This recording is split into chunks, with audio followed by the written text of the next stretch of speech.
What's up, guys? So we are deep into the scramble before the season starts, but there is light at the end of the tunnel.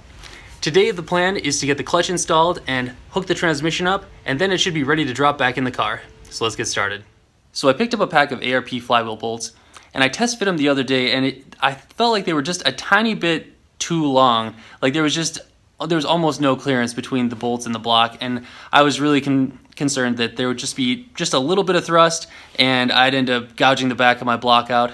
So I've been looking around for a set of bolts that were a little bit shorter, and I think I found them. So first we're going to give that a test and see how they fit.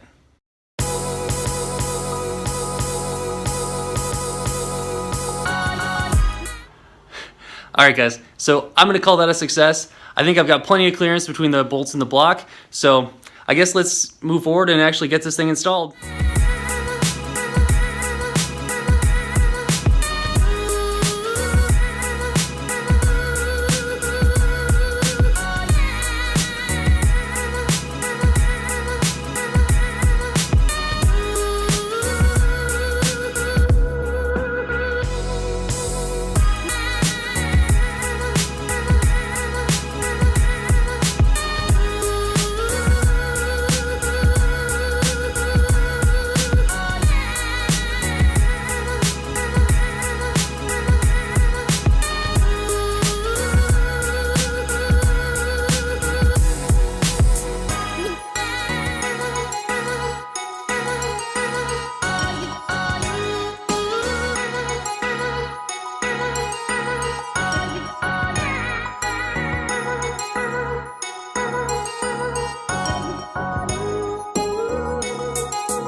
I wanted to slow this part down so that I could explain the process of measuring when you're installing a hydraulic throwout bearing.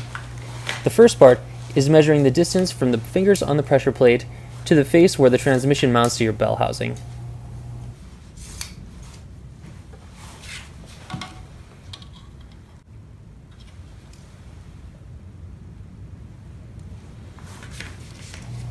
I'm writing this part down because at the end of the process there is a little math.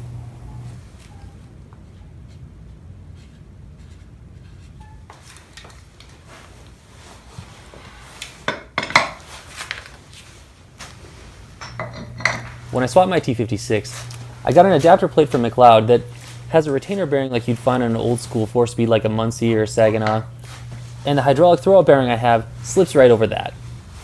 Similar to how I measured the bell housing, I'm going to measure the distance from the throwout bearing to the face of the adapter plate.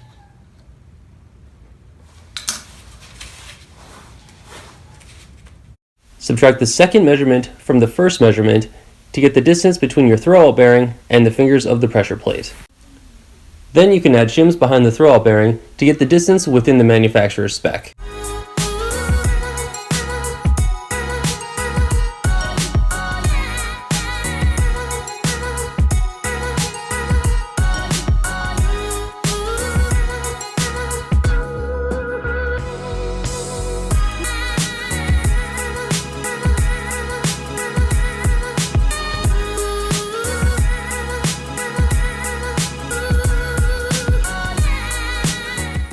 Alright guys, so I'm going to consider today a success. We got the clutch installed, transmission's on it, it's ready to drop in the car, but that's a job for another day. So thank you so much for watching. I'll see you next time.